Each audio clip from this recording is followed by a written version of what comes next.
This is Karen Ainsley. I'm a public library consultant at the Indiana State Library. This is Jen Clifton. I am also a public library consultant at the Indiana State Library. And we're here today to talk to you about public library trustees' duty and responsibilities. We're going to do an overview today of all those duties and responsibilities. Does it seem like the lines delineating the board and director responsibility are blurry? The board does this and I do that, and we both are responsible for this. Sometimes we're in agreements and other times there is conflicts. Our focus today is the library board and director relationship and how it is defined in the Indiana Public Trust. That relationship is different for small and large libraries. It needs to be a balanced relationship where the board does not hold too tight to the library reins, nor can it be one where the board rubber stamps items put on the agenda by the director. The board is a crucial link between the public and the library. Where the disparity occurs is running the day-to-day operations, the nitty-gritty mechanics of running a library. The aim is to be informed, to avoid unrealistic expectations, and provide service to the public. As an appointed board member, you are entrusted to decide on the budget, services, staffing, and building, the effect, the present, and the future of the library. Besides being an honor and a privilege, it requires work on your part, and you're not alone as there are 7 members who act in consensus. When you monitor the results of board decisions and are mindful to the results, this keeps the focus on the library's progress. So we're going to do an overview of the board's responsibilities today. We're going to talk about everything related to trustees from appointment to decision making. We'll also talk about the director's responsibility and how that differs from the trustees. We'll talk a little bit about library policies and how those are set, the board bylaws by which the board operates, plans written for the library and the board and director's involvement in those.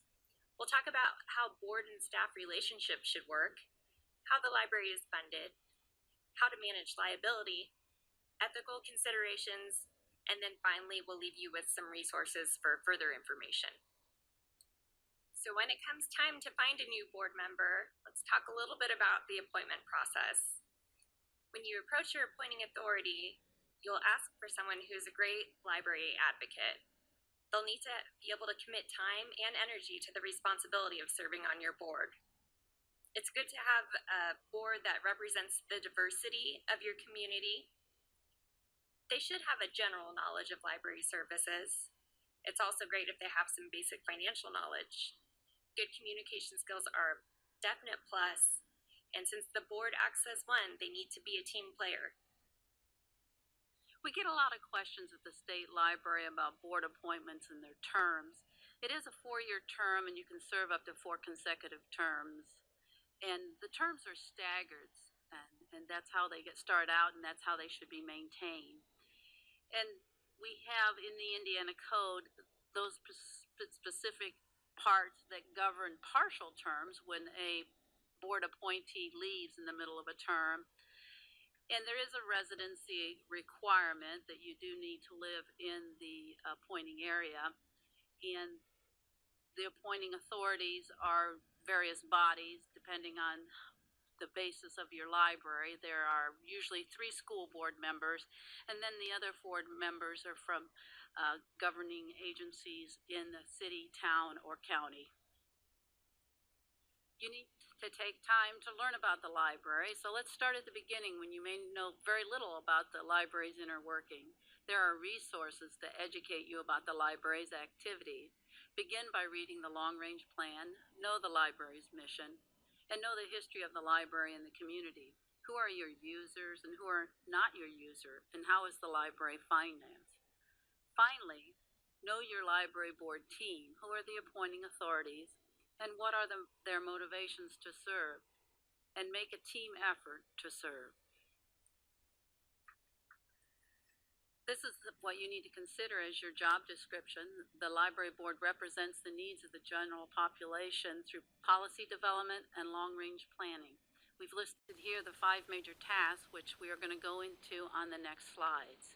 The setting of the policies, hire the director, plan for the future, and monitor evaluate the overall effectiveness of the library, and that includes yourselves. And most importantly, be an advocate for the library and an advocate in the community. Every library board needs officers, so be prepared to serve as a leader, as an officer of the board. Leaders keep the group organized and help the library board make good decisions. For the board officers, we'll start with the board president. The president works with the library director to plan the meeting agenda. They attend to the conduct of meetings, making sure everyone is heard and decisions are made in a timely manner. The president is the team leader and uses people skills to foster fair and professional manner in all interactions. It's important to note the president has no power beyond that of any other board member unless that's been granted through policy or practice at your library. Next, we have the vice president. When the board president is absent, the vice president can act in the capacity as president. Barring the absence, the vice president supports the president in his duties. Also, the vice president can serve as a committee head, where he leads a small group to investigate a specific topic on behalf of the full. It is best to have a staff member to take minutes during the meeting so that the secretary can focus on the discussion and participate. The secretary attests to board resolution. As custodian of the board records, secretary safeguards the minutes, committee reports, and in the absence of the president and vice president, can preside over the election of the chairman pro tem. The treasurer is the custodian of the funds and is bonded. Also, the treasurer presents monthly financial report. Officers are elected from its member as specified by the board bylaws, usually in the January meeting. Ideally, the person well suited has board experience and leadership skills. Poor selection could result in poor performance of the board, so be sure to choose well.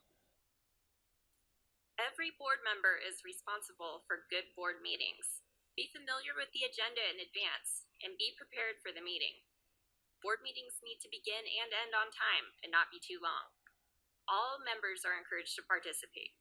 Discussion is cordial, where dissenting views and points can be expressed. The board meeting is a high priority, so schedule it on your calendar and attend. The board's productivity and effectiveness is harmed if members are missing. Part of being prepared is knowing the community by talking about the library with them. Then you can deliberate the issues and decide on your vote in the meeting. Parliamentary rules, for example, Robert's Rules of Orders, is the guide for board discussion and decision making.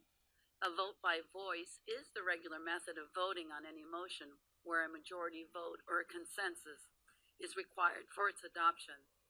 The board acts as one body in consensus for the library community. Indiana library boards are governed by the Open Door Law, where the public has an opportunity to attend and observe board meetings. The public does not have access to executive sessions, which are closed-door sessions by the library board. The executive session is narrowly defined in the law. The code is cited for 48 hours in advance posting of the meeting. Remember, you do not vote in a closed-door session, but take the final vote in a public meeting. The public has the right to record audio or video of a public meeting as long as the process does not interfere with the meeting. And the board needs to write a policy regarding public input at the meeting. Clearly state the board will listen, but may not respond to those who speak during the meeting. I emphasize the importance of an agenda to keep the meeting focused and productive. A memorandum or minutes is required of all meetings. At a minimum, list the date, time, and place of the meeting, include the members present and absent, the general substance of all matters proposed, discussed, or decided, and a record of all votes taken. Include information if any member participated from a remote location. Remember, the remote participant cannot vote. The director, staff, and committee are also part of the meeting record, as are the notes and the reports given. Topics that require further study can be addressed by a committee. The committee takes on the task on behalf of the full board. The committee ceases to exist after completion of assignment. Include in the board bylaws the selection process for committee members. Committee members can come from the community and are not limited to board members. Committee meetings are subject to open door law, and meeting notice is posted 48 hours in advance. The committee reports findings and recommendations to the full board. For example, a committee tasked with the selection process to hire a library director or develop a salary and wage schedule for staff.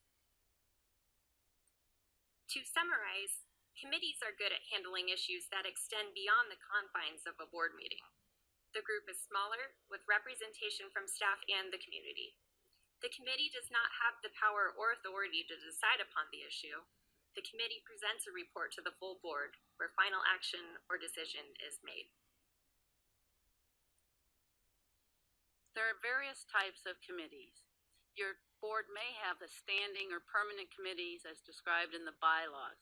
Some committees function year-round, or as an important issue arises, then an ad hoc committee is formed to study the issue for the board.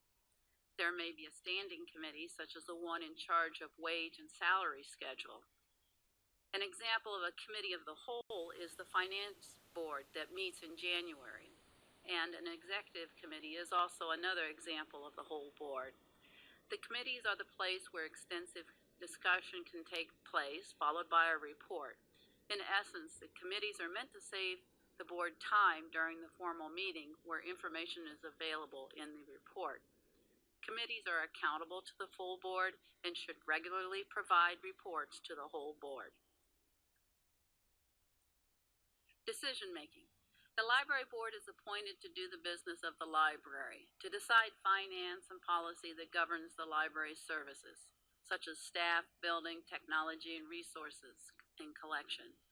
Though you may not have the expertise in all these areas, you have the ability to ask the right questions, to draw on your experience, and to make good decision-making steps. Decisions are made when all the board members are informed about the issue. Make it clear what a positive or a negative vote on the issue means. Consult the available information resources, such as people and documents. Have an open mind and consider alternatives. The board is responsible to get the assistance they need to make decisions. It may require an attorney or a phone call to the Indiana State Library. As always, your focus is the mission of the library as incorporated in the goals and strategies of the long-range plan. Your eye is on the progress of the library, the greatest good for those who use the library. Consider how the decision affects people, program, and plans. Once all the details are considered, it is time to vote for the best decision for the library. Many of the decisions are made by consensus while all the members agree with the decision. This requires a thorough discussion to come to a consensus, but it's worth the time. Mistakes to avoid. You may not always make the best decisions. Look for feedback on the results of that decision. What happened? Did we have poor information? Did we hurry the decision? Was there pressure by individuals or special interest groups? Were the emotions too high during the decision process? All these are considered when evaluating the impact of the decisions. Now, we've talked plenty about what the board is supposed to do. Now let's talk about what the director's job is in all of this. Although most people assume the director is in charge of the library, the director is actually an employee of the board. The director is responsible for implementing the plans and policies which were established by the board. The director needs to attend board meetings. For the rest of the month, they're responsible for the day-to-day management of the library. The director is supposed to work directly with staff and then report back to the board. Choosing a library director is one of the most important decisions a board will make. They'll need to consider someone with great leadership skills, as this will be the person who represents the library to the community. People skills are a must, as they will be working with staff and patrons. It's great if they come with budget and finance know-how, so that they're not completely blown away by the process. And it's good if they have a fit with the current state of the library. Just like any employee of the library, the director also needs to be evaluated on their job performance. Some of the things to consider are their relationship with staff members. Do those seem to be good, or do you frequently have staff complaining about the director? You'll also need to consider your own relationship with the director. Are they good at communicating with you? Are they meeting the objectives of your library's strategic plan? Are they managing the library's finances throughout the month correctly? What's the quality of library services? Is your library busy? Are patrons happy with the way the library is running? How are they with community relations? Are they establishing new relationships in the community? And then finally, facilities. Is the library a nice place to come?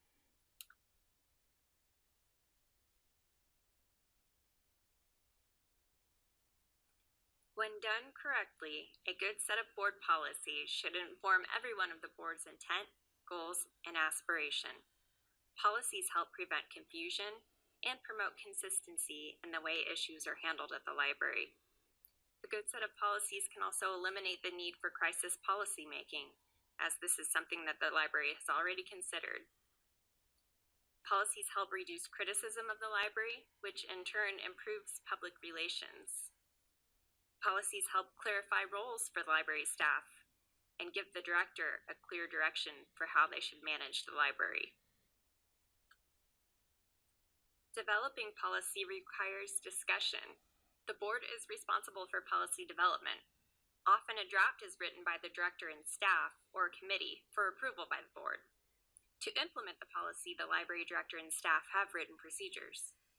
For example, directors may be responsible for purchases under $1,000 with the approved budget. Conflict can occur when the board sees purchases as a shared responsibility and tries to keep a hold on the budget after it has been approved. It needs to be worked out who is responsible for what, and if there are shared responsibilities, that needs to be defined. You need to communicate on what the appropriate roles are. This helps build confidence and teamwork. Some additional policies that a library might have are purchasing and small purchases, behavioral policies both for staff and library users, internet use policies, circulation, so checkout times and fines and fees, confidentiality policies, policies related to the library's displays or bulletin boards, meeting rooms, employment and personnel, so this regards everything related to leaves, overtime pay, and even retirement, how the library invests its funds, and then also principles of access, that the library provides free and open access to information. Once the library has identified the need for a policy, there are several steps in writing a policy. First, the staff and board need to gather facts to help craft the policy. Next, they'll need to deliberate the issue and decide what the library's policy will be. Then this needs to be written and adopted by the board, and if it's a public policy, made available to the public. Finally, policies need to be reviewed annually to make sure they're current.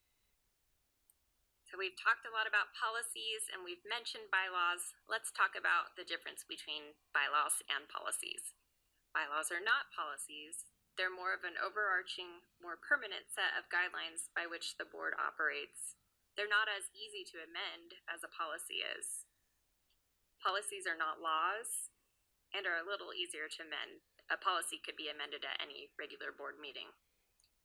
A set of board bylaws, which your library probably already has in place, needs to be reviewed frequently and should include the following elements. There may be amendments. It would begin with the name of the library, its objective, authority, and purpose. It may list members of the board, including the executive board.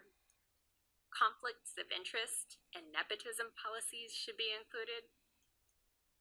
It should establish rules for meetings, voting procedures, and when a consensus occurs.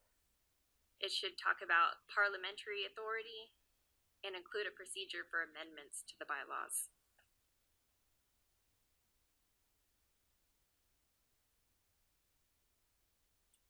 Indiana public libraries are required to have a long-range plan of service in place. This needs to be a 3 to 5 year plan, which is established through a formal process.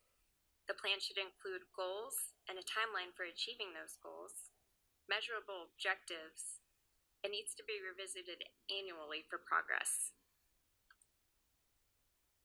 There's a great guide for library planning that's available, and that is written by Sandra Nelson, and it's called Strategic Planning for Results.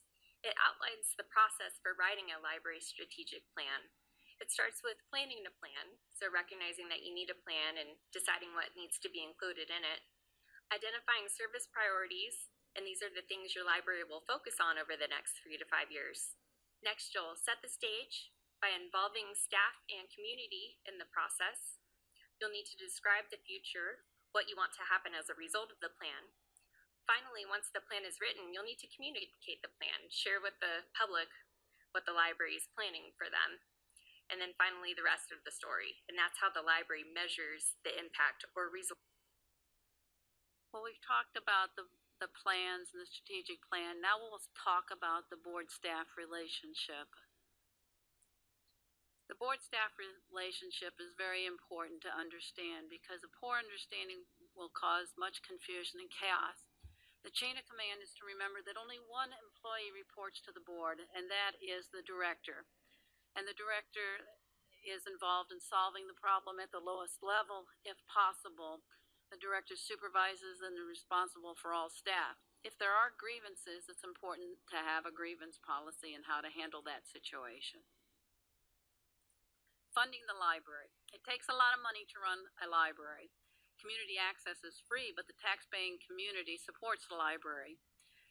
It's important to understand the budgeting process in the state of Indiana, and the legislature has put in a number of controls, and such that the budget can only grow a certain amount year to year.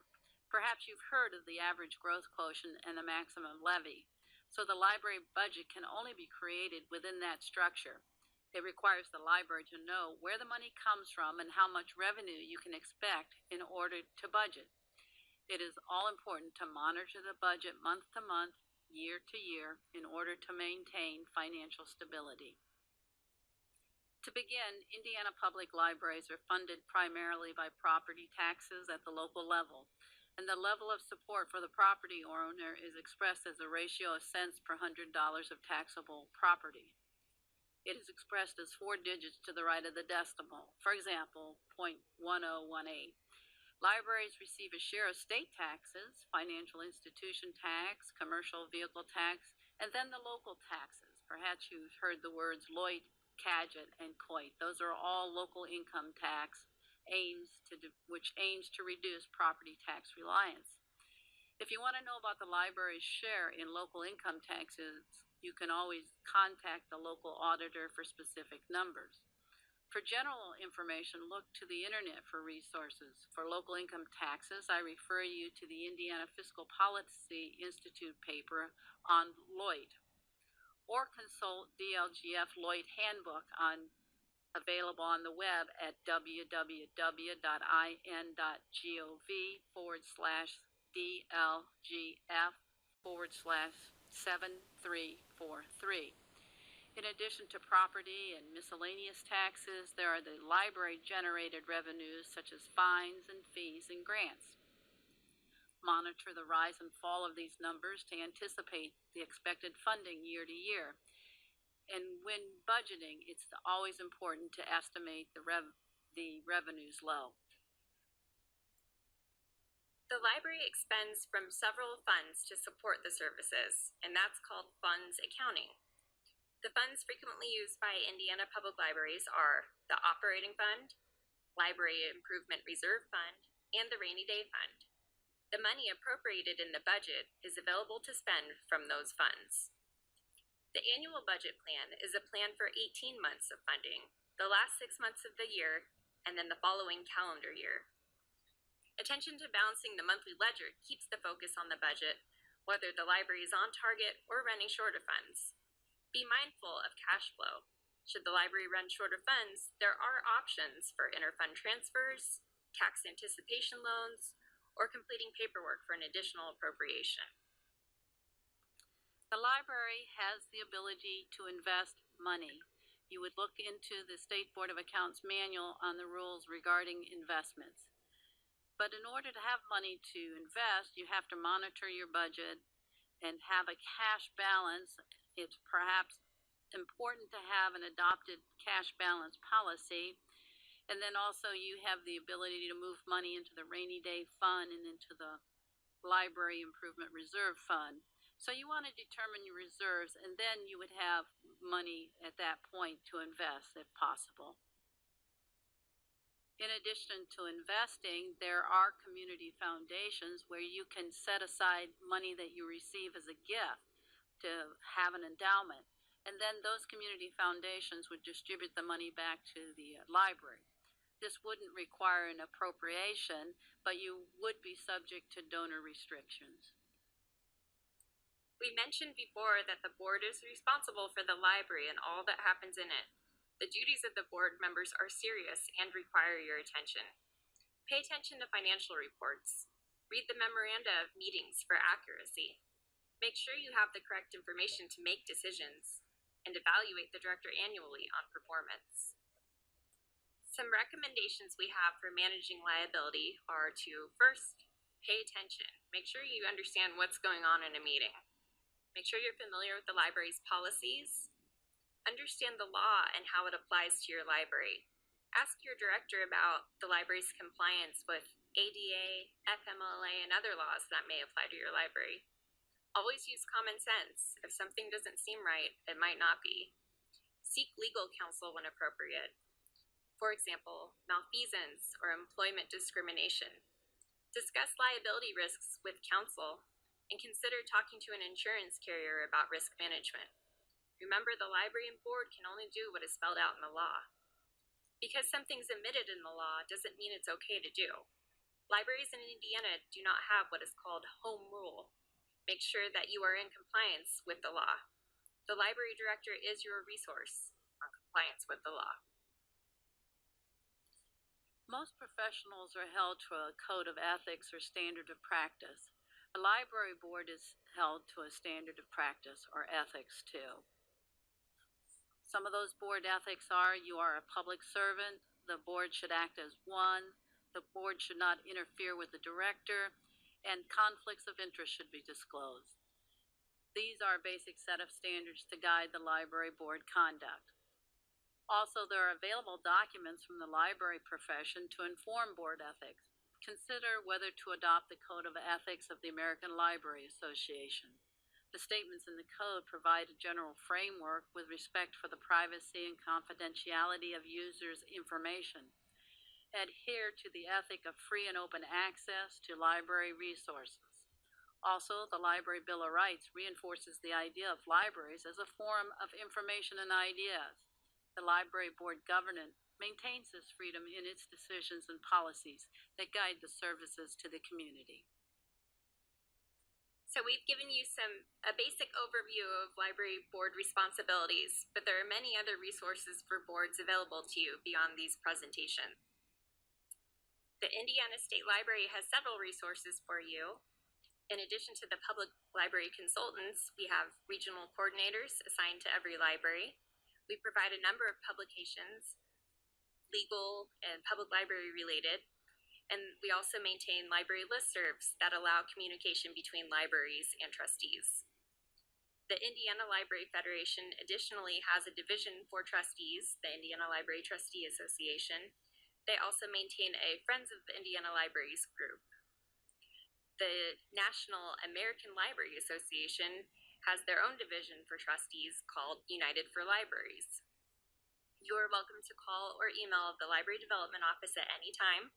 Our general email address is statewide services@library.in.gov, and we are a toll-free call away at 800-451-6028, and we are in the office Monday through Friday, 8 to 4:30 p.m. Eastern.